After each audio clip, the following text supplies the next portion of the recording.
Dans Radar en rappel, cette semaine, on est revenu avec Pierre Lebrun qui nous dévoile les dernières informations sur les différentes rumeurs de transactions dans la Ligue nationale de hockey. Ça s'en vient, c'est le 7 mars prochain, la date limite. Vous allez en savoir plus sur tout ce qui se passe à travers la Ligue nationale. Et tout ça vous est présenté par ubet.io. Pierre, dans le dernier mois, la transaction Mikko Rantanen a fait énormément jaser, bien évidemment.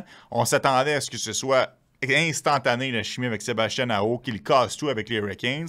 On a eu l'occasion de le voir de près ici, hier à Montréal, alors qu'ils affrontaient les Canadiens de Montréal, les Hurricanes de la Caroline. Et honnêtement, Rantanen semble se chercher énormément. Ça n'a pas l'air facile présentement, lui, puis autant je m'attendais à ce que ce soit un coup de circuit. Présentement, je me demande qu'est-ce qui se passe réellement avec un attaquant élite. On parle un des 5 meilleurs alliés dans la Ligue nationale de hockey qui présentement a de la difficulté à se démarquer sur la patinoire. Qu'est-ce qu'on sait dans cette situation-là? C'est quoi la prolongation de contrat qui est sur la table? C'est quoi est-ce que c'est réel qu'on veut peut-être le retransiger? Qu'est-ce que tu sais dans le dossier Rantanen, Pierre? Bon, moi, j'ai écrit un texte là-dessus lundi dans l'Atlantique. Ce que je peux dire, c'est que durant les 4 nations, les Hurricanes ont fait une présentation très détaillée à Rantanen ainsi que son agent Andy Scott via Zoom. Et durant cette présentation, oui, on a fait un offre de 8 ans. On ne sait pas le chiffre exactement, mais c'est un gros chiffre. Ça n'a rien à faire présentement que Rantanen n'a pas encore décidé. Ça n'a rien à faire avec l'argent. Ça a à faire avec le fait que je pense qu'il est encore ébranlé de l'échange qui est arrivé le 25 janvier, qu'il n'a jamais vu venir. Mm-hmm. Qu'il essaie encore à sa nouvelle équipe, à son nouveau marché, à sa nouvelle ville, la vie le jour en Caroline, qu'est-ce que ça veut dire, est-ce qu'il va aimer ça? C'est tout basé là-dessus maintenant, sa décision. Ça n'a rien à faire. Comme quelqu'un m'a dit qui était impliqué là-dedans, il y a 2 phases dans sa décision. Phase 1, est-ce que je vois ma vie en Caroline pendant 8 ans? Mm-hmm. Phase 2, OK, on prend le contrat. Mm-hmm. Il est encore dans phase 1. Aucune garantie que Mikko Rantanen va être prêt à sortir de la première phase avant le vendredi prochain, le 7 mars. Ouais. C'est dur à dire, c'est un être humain. Est-ce qu'il va se réveiller demain et dire oui, OK, je suis prêt? Ou est-ce qu'il va dire j'ai besoin jusqu'à la fin de la saison, voir comment que ça va avec nos séries éliminatoires? C'est très réel qu'il va vouloir dire ça. Tu sais, je veux voir comment on fait en série avant que je décide. Puis là, la question, c'est s'il n'est pas prêt à signer avant le prochain, qu'est-ce que les Hurricanes vont faire? Bon. Moi, je pense que c'est plus réel que non que les Hurricanes vont le garder, qu'évidemment, avec la conférence de l'Est, puis je dis ça avec respect aux Capitals de Washington qui sont incroyables, là, mais en général, tout le monde pense que l'Est est complètement ouvert. Mm-hmm. Mikko Rantanen, c'est le meilleur joueur de location nationale cette année. Alors, il va essayer de gagner une coupe. S'il s'envoie le 1er juillet, il s'envoie le 1er juillet. S'il gagne une coupe, who cares? Mm-hmm. Le problème là-dedans, c'est que moi, je pense que c'est ça que Eric Tulsky et les Hurricanes, le bureau des Hurricanes pense, selon moi. Le problème, c'est que tu ne peux pas garantir ou prédire ce que le propriétaire Tom Dundon va vouloir faire. Ça, c'est tout un autre aspect. Mm-hmm. Ça ne fait aucun sens d'échanger Mikko Rantanen avant vendredi prochain parce que c'est impossible d'aller chercher ce que tu as envoyé au Colorado, Martin Necas puis Jack Drury. Il n'y a pas une équipe dans la Ligue. Les équipes qui vont vouloir Rantanen avant vendredi prochain, c'est les équipes qui aspirent à la Coupe. Les autres ne voudront pas enlever leur équipe. Fait que ça va être des choix de repêchage, des jeunes espoirs, peut-être un jeune joueur national, mais tu n'en vas pas chercher le même niveau que tu viens de donner au Colorado. Mm-hmm. Alors, pourquoi tu vas échanger Mikko Rantanen si tu as assez gagné une coupe cette année? Ça ne fait aucun sens sur le côté hockey.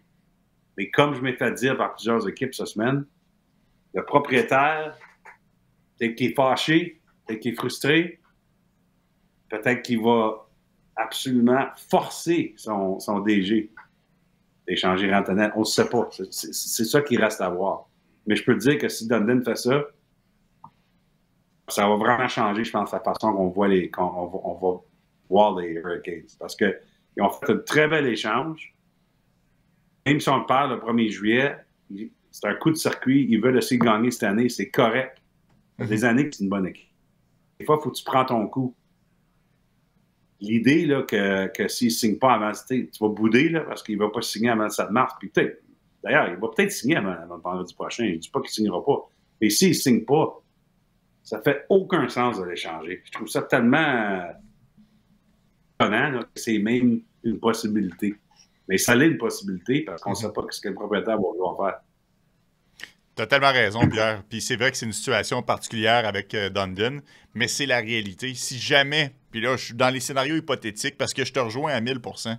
Si tu te reviens de bord, tu veux échanger Rantanen aux Stars de Dallas, c'est bonne chance là, pour avoir un joueur là, qui fait partie du noyau des Stars. Là. Ça n'arrivera pas. Là. Tu vas devoir te contenter d'anciens premiers choix et de choix au repêchage.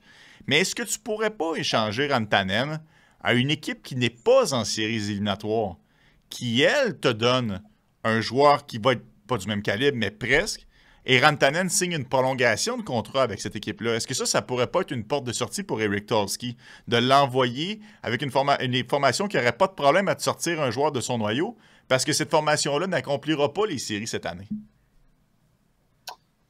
Oui, mais la chose que je comprends pas là-dedans, puis je sais qu'il y a bien des gens qui ont mentionné ça, peut-être que l'affaire de la Caroline, c'est un contrat de 8 ans avec une autre équipe avant le vendredi prochain. Là, tu reçois plus d'échanges, évidemment. Mm-hmm. Mais le problème avec cette théorie-là, c'est pourquoi que Mikko Rantanen, s'il n'est pas prêt encore à signer avec sa nouvelle équipe parce qu'il veut plus de temps, pourquoi il serait prêt à signer une équipe qu'il n'a même pas encore joué avec? Tu as raison. Je veux juste dire, j'essaie d'analyser tout ça. Puis, si la raison que Rantanen ne veut pas signer, c'est qu'il n'est pas prêt, mais pourquoi il serait prêt à signer à une autre équipe? Mm-hmm. Tu as raison.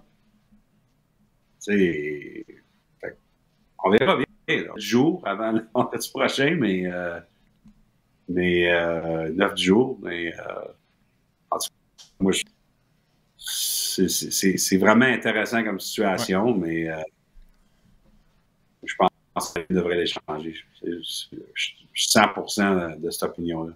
J'en ai une autre pour toi. Peut-être qu'il n'y aura pas de transaction, puis peut-être qu'il ne sera pas échangé. Mais est-ce qu'il ralentit présentement le marché des transactions? Parce qu'au final, il y a peut-être des équipes qui se disent « Hey, mon plan A que j'ai en ce moment va peut-être tomber mon plan B si jamais Rantanen devient disponible. » Est-ce que ça explique pourquoi on a eu autant de transactions avant la Coupe des 4 Nations, mais que là, présentement, il y a peut-être un temps mort, là?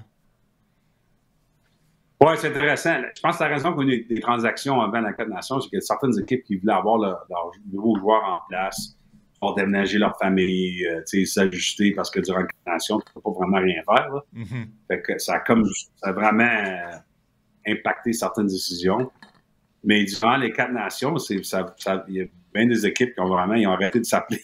Ça a vraiment été un temps où on donnait à la Ligue le spotlight pour les 4 nations, puis on ne voulait pas faire des grosses échanges. Mais l'autre problème, puis j'ai écrit là-dessus aujourd'hui, à l'Atlantique, c'est que il n'y a pas assez de vendeurs encore aujourd'hui. Ça va changer dans les prochains jours. Là. Mais j'ai quelques équipes qui s'est plaint à moi hier pour dire quasiment encore la même liste qu'on regarde. Là, il y a tellement d'équipes qui ne sont pas encore prêtes à vraiment vendre. Alors, ça impacte le fait que la liste n'est pas assez grosse. Évidemment, les vendeurs demandent pour trop. Fait que c'est l'autre raison, je pense, qu'il n'y a pas encore rien arrivé depuis la fin du 4 Nations. Écoute, ça va changer. Là. Mm-hmm. Vraiment, ça prend juste une défaite, une certaine équipe que c'est à coup tout change. Là, mais je peux te dire que présentement, c'est ça qui se passe. Donc, pas beaucoup d'équipes qui se sont affichées comme vendeurs et qu'on est toujours en attente, parce qu'on a encore du temps. Oui, effectivement, il reste 9 jours avant la date limite des transactions. Pour ce qui est du Canadien, qui vient de gagner 2 matchs, dont les Hurricanes, dont on parle depuis tout à l'heure, puis les Sénateurs d'Ottawa, est-ce que c'est clair dans la tête de Kent Hughes qu'on est dans la voie des vendeurs ou on fait partie de ce groupe d'équipes-là qui est toujours ambivalent puis qui flirte avec le peut-être que pas nécessairement acheteur, mais peut-être que le statu quo pourrait être une meilleure avenue pour nous? Je te dirais que les Canadiens, je te dis ça parce que j'entends des autres équipes, là, les Canadiens ont plusieurs conversations au sujet de Jake Evans, au sujet de Kyle Armia. En fait, certaines équipes, les deux dans la même transaction. Mm-hmm. Fait qu'on verra où ça s'en va, cette affaire-là. Mais je te dirais qu'ils ne sont pas vendeurs pour être vendeurs. Que le Canadien a averti des équipes. On a plein des choses dans le monde, là, on en masse. Fait que si les équipes ne sont pas prêtes à payer des vrais prix, C'est pas la fin du monde si on garde Jake Evans ou Yo Armia passer vendredi prochain, mais c'est absolument un fait que les Canadiens sont prêts à transiger, par exemple, sur ces joueurs-là. Il s'agit de savoir, qu'est-ce qui est intéressant avec Jake Evans, c'est que évidemment, il n'est pas premier sur la liste pour aucune équipe quand tu parles des joueurs de centre. Parce que mais le problème pour certaines équipes, c'est OK, peut-être que c'est Braden Shen ou Brock Nelson qui ont promis sur leur liste ou Ryan O'Reilly. Mais tous ces gars-là, c'est pas garanti qu'ils se font échanger, même aujourd'hui. Dans le cas d'O'Reilly et Shen, c'est parce qu'ils ne sont même pas joueurs autonomes à la fin de la saison. C'est des gars qui sont signés. Oui, ça se peut qu'ils se font échanger. Les équipes appellent, mais pas garanti. Dans le cas de Brock Nelson, lui, il est joueur autonome, mais Lou Lamoriello, il a une histoire assez intéressante dans le passé qu'il n'échange pas toujours ses joueurs autonomes. Fait que, qu'est-ce que j'essaie de dire, c'est que si tu as une équipe qui a vraiment besoin d'un joueur de centre, puis tu n'es pas encore sûr si tu peux aller chercher Shen ou Riley ou Nelson, à 4 ans sur ta liste, tu commences à descendre, puis le 6e ou 7e nom sur ta liste, c'est Jake Evans. Est-ce que tu devrais payer le prix maintenant, avant la fin de semaine, une semaine d'avance, pour aller le chercher, parce qu'au moins tu sais que tu as pogné ton centre, tu vas aider ta 3e, 4e ligne? Ou est-ce que tu attends jusqu'à vendredi prochain pour voir ce que Lamoriello va faire avec Brock Nelson? C'est ça qui est intéressant de la date limite. Il n'y a pas de garantie dans la vie. C'est ça qui est dur à prédire. Et puis c'est pour ça que je pense que moi, je crois que si le Canadien va échanger Jake Evans, il devrait le faire plus vite qu'attendre. Parce que je pense que, justement, ce que je viens de décrire, c'est qu'il y a des équipes qui ont peur qu'ils vont tout manquer sur le marché des centres, et Jake Evans est là. Moi, je serais Ken Hughes, mais ça dépend du prix, évidemment. Là. On ne le changera pas, évidemment, pour un choix de 3e ronde. Ou je ne crois pas, en tout cas. Mais s'il y a quelque chose à faire là, cette semaine, avant samedi ou dimanche, moi, je le ferai cette semaine, si je serais Ken Hughes. Parfait. Ça, c'est intéressant. Ça va être à surveiller. Puis tu peux être sûr qu'ici, à Montréal, on surveille ça, le dossier Jake Evans. Est-ce qu'on a des nouvelles, des négociations de contrat? Parce que je présume qu'on se parle encore. Tu sais, Evans, c'est un joueur qui est heureux ici. On l'aime beaucoup. Est-ce qu'on continue à essayer de s'entendre pour qu'il reste à Montréal? Ben, ce que je peux te dire, c'est que j'ai regardé là-dedans mardi. Et puis, parce que j'avais sorti la nouvelle là, le dimanche du Super Bowl, ça a fait jaser pas mal que les choses allaient mal dans ce dossier-là. Puis qu'est-ce que je peux te dire, c'est que quand j'ai regardé là-dedans mardi, alors hier, pour une mise à jour, il m'a fait dire qu'il n'y a absolument rien qui a changé. Que c'est encore très loin entre les deux côtés, on n'est pas proche d'un nouveau contrat, et puis tu peux lire entre les lignes qu'est-ce qu'on va probablement dire pour Jake Evans de la date limite. Tu sais, j'essaie toujours d'ajouter, c'est Bob McKenzie qui m'a appris ça il y a plusieurs années. Ça prend juste un coup de téléphone pour changer tout ça. C'est sûr. C'est sûr. Si soit le Canadien ou Jake Evans a finalement changé ou qui sont là-dedans, on pourrait avoir une signature dans 3 jours.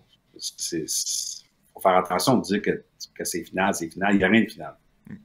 Mais, présentement, mardi, quand je regardais là-dedans, c'était encore très loin et des deux côtés, je pense, attendaient à une échange. Ouais. Toi, tu vois, ça, c'est ce que Bob McKenzie t'a appris. Moi, il y a un certain Pierre Lebrun qui m'a dit c'est pas quelque chose qui est vrai aujourd'hui va nécessairement être vrai demain. Alors, chacun ses proverbes. Là, moi, j'apprends des choses tranquillement. J'essaie de m'améliorer. Là, c'est le mien. Ouais, ça, c'est le tien. C'est sur youbet.io qu'on retrouve les meilleurs codes pour parier sur les matchs de la Ligue nationale de hockey. 100% des matchs de la LNH se retrouvent sur youbet.io. On a eu une transaction. C'est pas vrai que le marché est à terre. T'as pas la plus grosse transaction, par contre. Ville-et-Housseau, contre des considérations futures, passe de Détroit, s'en va du côté d'Anaheim. Bien des gens, dont moi, Pierre, ont fait l'association immédiate. Est-ce que ça veut dire que John Gibson va sortir d'Anaheim? C'est un nom quand même qui revient souvent dans les rumeurs de transactions. Qu'est-ce que tu en penses? Qu'est-ce qu'on entend dans le dossier Gibson? On a parlé quand même quelques fois depuis le début de la saison. Les Hurricanes, à un certain moment, étaient intéressés. C'est un joueur, c'est un gardien qui revenait. Si tu avais un petit 2$ à mettre sur youbet.io, sera-t-il encore un Ducks d'Anaheim le 8 mars prochain? Ben, c'est sûr que les Ducks aimeraient l'échanger. Ça, c'est absolument garanti. L'agent de John Gibson, Kurt Overhart, qui essaie d'aider la cause. On veut vraiment le déménager, mais son contrat continue de faire peur aux équipes. John Gibson, je sais qu'il serait prêt à l'Edmonton. Il y a une clause de non-échange, mais il serait prêt à l'Edmonton. Les Oilers le voulaient, mais comme j'ai mentionné à Insider Trading hier soir à TSN, selon mes informations, les Oilers, je pense pas que John Gibson, on s'améliore sur Stuart Skinner. Puis le contrat de John Gibson fait peur aux Oilers aussi. Fait que, qu'est-ce qui est vrai aujourd'hui? Peut-être pas vrai demain, mais qu'est-ce qui était vrai hier, c'est que les Oilers n'avaient pas de l'air d'équipe qui pensait de vouloir aller, qui pensait qu'il y avait un gardien sur le marché, qui était une grosse amélioration sur Stuart Skinner. Mm-hmm.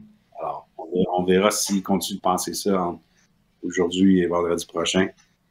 Les Hurricanes, après qu'ils ont fait la chance pour Mikko Rantanen, ont comme décidé que peut-être qu'aller chercher un gardien, c'était moins important. Je pense qu'on voulait voir comment Frederik Andersen était pour son rendement après qu'il revient. Là, on l'a vu, ça fait quelques semaines qu'il est revenu.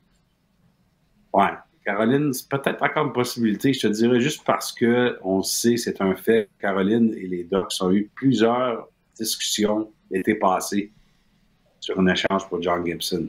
Ça a été un peu plus sérieux comme discussion, je pense, que les gens savaient dans le temps. Mm. Ça n'a pas passé finalement, là. Et je pense parce que les Ducks en voulaient trop en retour, mais c'est peut-être encore une discussion qui pourrait arriver entre Caroline et Anaheim. Intéressant. Je trouve ça spécial d'entendre les Hurricanes, on pense maintenant que c'est peut-être plus nécessaire. Moi, au contraire, je me semble que j'aurais l'opinion inverse. Tu y vas, vas-y à fond. Ouais. Vas-y pour de vrai. Ouais. Mais chacun sa philosophie. Puis si on marque plus de buts que l'adversaire, peut-être qu'on n'a pas besoin de faire les arrêts en arrière. Je veux t'entendre sur Ivan Provorov et les Blue Jackets de Columbus. Ça aussi, on en a parlé plus tôt cette saison. Puis tu m'avais dit, bon, probablement que quand Provorov, quand les Blue Jackets vont tomber au classement, à ce moment-là, on va échanger Provorov. Mais pour l'instant, il n'est pas sur le marché parce que c'est une belle histoire. Ben, c'est jamais arrivé que les Blue Jackets tombent au classement. Ils sont encore bien réels dans la course en série. Au moment où on se parle, ils sont dans une place d'équipe repêchée. Quel casse-tête pour Don Waddell, honnêtement, Pierre. Tu veux pas... S'il y a bien un endroit où est-ce que tu veux pas dégonfler les tires, c'est bien à Columbus cette saison avec tout ce qui est arrivé. Boone Jenner vient de revenir au jeu. On vient de battre les Stars de Dallas. Ce qui va arriver avec Ivan Provorov? Oh, c'est vraiment incroyable comme situation. J'ai fait un appel là-dessus hier et puis écoute, les Blue Jackets sont pas sûrs. C'est la réalité, là, c'est qu'ils sont pas encore sûrs. C'est une autre équipe où les résultats des matchs de semaine pourraient vraiment influencer cette décision. C'est incroyable quand tu y penses, là. Le problème, c'est qu'on a eu des discussions de contrat, puis ça a été vraiment... ils sont loin. Ils sont loin sur l'argent, ils sont loin sur les années, alors on pense pas qu'il y a une façon de trouver une place où on peut signer avant vendredi prochain. On verra, mais c'est ce qu'on pense présentement. Alors là, ça devient une décision. On peut vraiment échanger un gars qui joue 23 minutes par match quand on est 8e dans la conférence présentement. Mm. C'est vraiment difficile comme décision parce qu'en plus de tout ça, tu as l'émotion du vestiaire où les Blue Jackets, c'est incroyable qu'est-ce qu'ils ont fait cette année après la tragédie, le décès de Johnny Gaudreau. Tout le monde a dit qu'il n'y a aucune chance, cette équipe-là. Ils sont 8e. Ça, c'est de la vraie émotion. C'est une émotion qui... Ça fait partie de la culture de l'équipe. C'est tellement positif que ce qui se passe présentement au Columbus. Est-ce que tu veux enlever un morceau de ça? Quel message que ça donne à tes joueurs si tu fais ça? Mais de l'autre côté, c'est une jeune équipe qui continue de bâtir. Et puis si Ivan Provorov s'en va au marché, Provorov, le 1er juillet, tu ne reçois rien en retour, donc peut-être tu auras pu aller chercher un choix de première ronde. Moi, je pense que c'est une des décisions les plus difficiles là, dans les derniers 10 ans dans l'National. Mm-hmm. Ah oui, je suis d'accord. Je ne sais même pas ce que je ferais, moi, présentement, si tu me demandes. Tu sais, je pense que mon émotion, c'est qu'on le garde, on veut faire des séries parce que ça serait tellement une belle histoire. Mais il y a un autre aspect dans cette décision-là, puis ça, c'est la décision la plus difficile de tout. Même si on fait les séries, est-ce qu'on va à Washington? Ben, écoute, Pierre, dis de même, j'ai pas d'argument. Dis de même, t'as raison, mais malgré ça, moi, je le garderais. Puis pour... peut-être que tu m'écoutes pas à tous les matins, là. Je suis un énorme apôtre de la reconstruction. Là. Je passe mon temps à dire qu'il faut échanger Jake Evans et compagnie. Moi, je trouve que c'est hyper important, là, le futur, puis de bâtir. Mais la réalité des Jackets, c'est complètement différente. Parce que, tu le dis, c'est pour tout ce que ça représente, c'est pour le cœur. Puis je pense que ça ferait du bien à la ville, ça ferait du bien à la base de partisans. Puis les Jackets, souviens-toi, il y a quelques années, Matt Duchesne, Martini Bernarine, on avait Bobrovski, on avait échangé à peu près 74 choix au repêchage pour affronter finalement le Lightning qui n'était pas battable en première ronde. Et on les avait battus. Ça s'est avéré être la première fois qu'on gagnait une série à Columbus. Un équipe de Lightning qui a gagné 62 matchs. Ouais, exact. J'étais là. Mais c'était important pour les Blue Jackets. Pour eux, il fallait être capable de faire quelque chose en éliminatoire, puis finalement, ils y sont parvenus. Je le sais que c'est pas la décision qui est rationnelle, puis que dans 5 ans, on va pouvoir dire quelle erreur de ne pas avoir échangé pour Vorov. Mais je pense quand même qu'en ce moment, c'est la chose à faire. Ce que je trouve intéressant, évidemment, ça ne représente pas toutes les partisans des Blue Jackets. J'ai regardé, et je ne fais pas toujours ça, là, mais j'ai regardé les commentaires sur mon article aujourd'hui. J'ai fait une mise à jour sur Provorov. Puis parmi les partisans des Blue Jackets, c'était pas mal 50-50 entre ceux qui voulaient le garder et ceux qui voulaient l'échanger, dépendant. Alors, évidemment, c'est pas 100% comme réponse. Parmi les partisans, parmi la direction, c'est très difficile. Si tu regardes ça dans 2 ans, puis il était au marché de juillet, tu n'as rien reçu. Ouf. Mais je suis d'accord avec toi. L'émotion du moment, c'est pas rien. C'est peut-être quelque chose dans ton marché, puis même dans ton vestiaire, que tu peux bâtir avec. La fierté de ce que ton équipe est capable de faire dans les circonstances, quand il n'y a pas personne qui croyait dans vous autres. C'est comment ça, le sport, en fait. L'esprit du sport est capable de faire des choses incroyables. Alors, non, écoute, on ne peut pas critiquer les Blue Jackets si on décide de garder. Non. On ne peut pas. Non. Parce que Don Waddell se lève le matin, il veut l'échanger, il prend son café, il veut le garder, il s'en va à l'aréna, il veut l'échanger, il doit changer d'idée aux 5 minutes. Parce que ça doit être très difficile d'avoir un plan clair présentement. Puis je voudrais pas être dans ses souliers parce que c'est vraiment pas une décision évidente. Pierre, une autre chose là-dedans, les Blue Jackets ont 2 choix de premier ronde déjà pour cette année. Puis c'est pas un... Ça, c'est pas mon domaine, là, les jeunes espoirs, mais ça n'a pas l'air comme c'est un grand repêchage. Non. De qualité. C'est quoi? Qu'est-ce que ça te donne? T'sais, si tu reçois un choix qui va être 25e, disons, dans la première ronde, en plus de les 2 choix que tu vas déjà avoir, faut que tu penses à ça.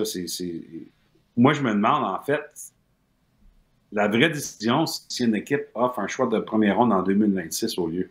Parce que ça pourrait être la différence. Oui, bien, pour 2 raisons.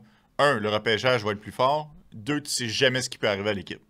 À la place d'avoir un choix 25, tu peux avoir un choix 14. Fait que ça aussi, ça y fait. C'est toujours plus payant dans ce cas-là. Tu l'as dit, tu sais, les Blue Jackets, c'est un gars comme Caden Lindstrom que tu as repêché l'année dernière, 4e, des gros problèmes de dos. Fait que tu peux-tu vraiment te permettre de cracher sur des jeunes espoirs qui poussent? Ça va être intéressant à surveiller, puis ça ne sera pas facile, honnêtement. Tu l'as dit, décision pas évidente dans le cas de Don Waddell. Seth Jones a affiché ses couleurs hier avec les Blackhawks de Chicago. Des commentaires assez acerbes là, en point de presse. N'a pas mâché ses mots. Il a dit, écoute, c'est pas compliqué, on progresse pas, on est exactement au même niveau que depuis le début de la saison.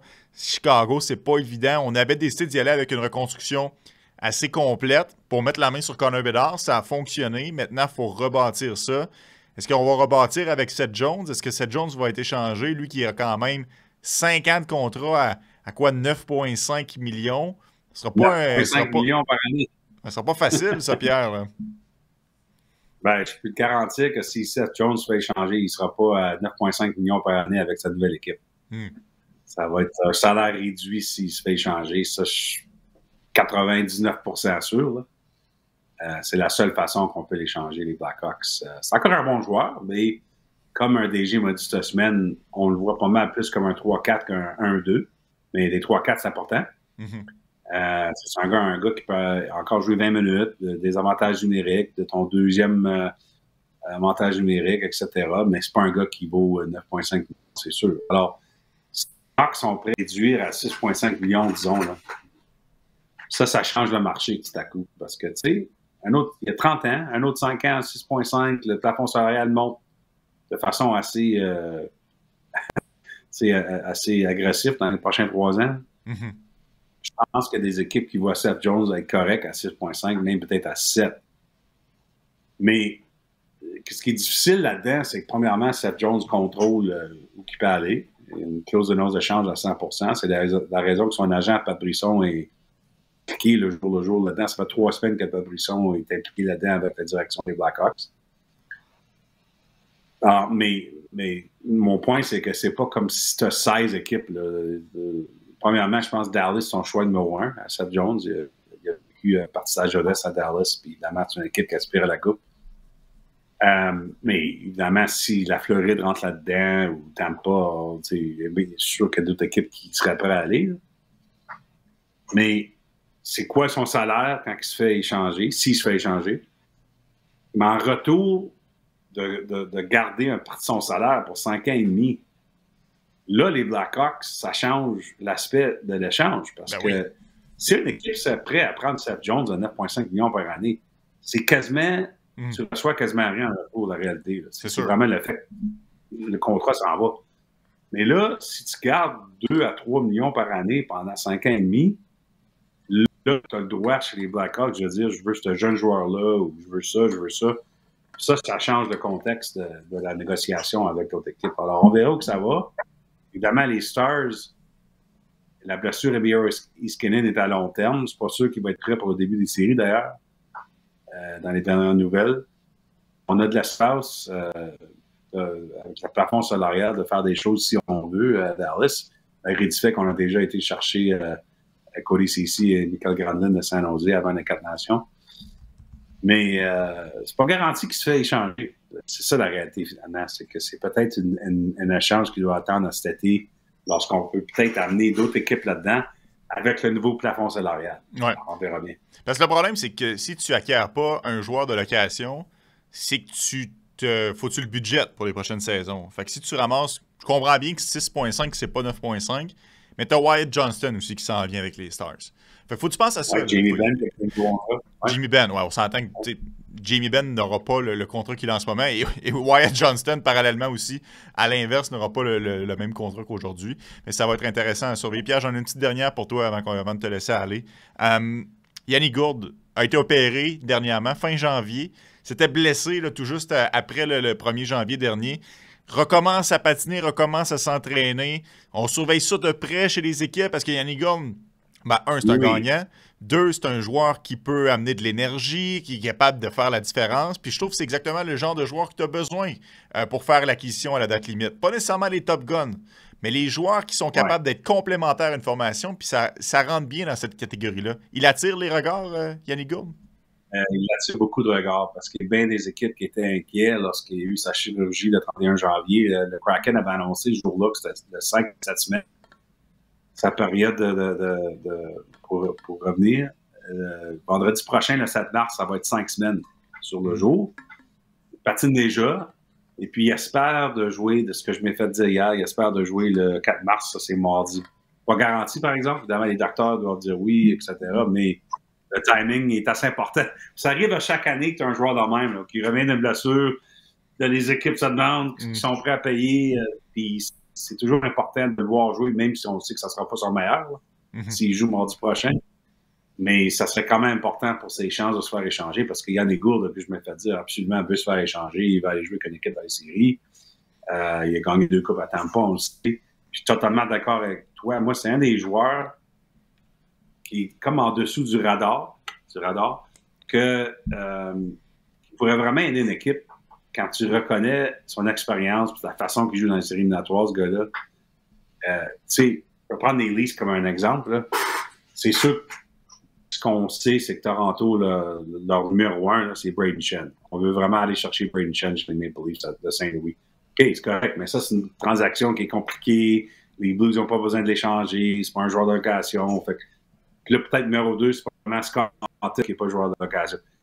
Mais tu sais, ça se peut que tu n'es pas capable d'aller chercher tes premiers 3-4 gars sur ta liste, c'est Toronto, mais tu as besoin d'un centre. Les Leafs doivent aller chercher un centre avant la date limite. Yannick Gourde, moi, je pense que ce serait parfait si les Leafs ne sont pas capables d'aller chercher Schenn ou Lawton parce qu'ils jouent le style de jeu que Brad Treliving et Craig Berube adorent.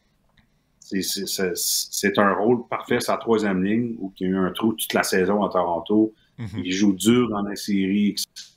Je l'aimerais aussi à Edmonton. Pour leur troisième ou quatrième ligne, j'aimerais bien voir Edmonton. Mais il y a bien des équipes que tu peux faire le cas pour lui. D'ailleurs, même temps pas. Ah oui. Alors, c'est sûr, Yannick Gourde, c'est un peu ça que je veux dire. C'est une pièce passe-partout. Il ne vient pas chambouler ton unité d'avantage numérique. Il n'y a pas personne qui va babouner parce qu'il va prendre du temps de glace de premier trio. Il va juste venir aider à la cause de l'équipe qui va faire son acquisition. Puis moi, je lui souhaite parce que c'est un gars de chez nous puis c'est un méchant bon gars à part de ça. C'est sur youbet.io que vous pouvez parier sur les matchs de la Ligue nationale de hockey. 100% des matchs sont disponibles sur youbet.io. Merci Pierre. Bonne prochaine semaine. Ça va être mouvementé. Là, tu n'as pas le droit de prendre de vacances. Puis pogne pas le virus de Josh Morrissey non plus. Là. On a besoin de toi en forme. C'est bon? Je pense que le vin que je bois à la fin de semaine m'aide à ne pas pogner le virus. C'est ma théorie. Pas sûr si c'est scientifique, mais en tout cas. Je vais en parler à ma blonde. Salut Pierre, bonne semaine. On se reparle la semaine prochaine.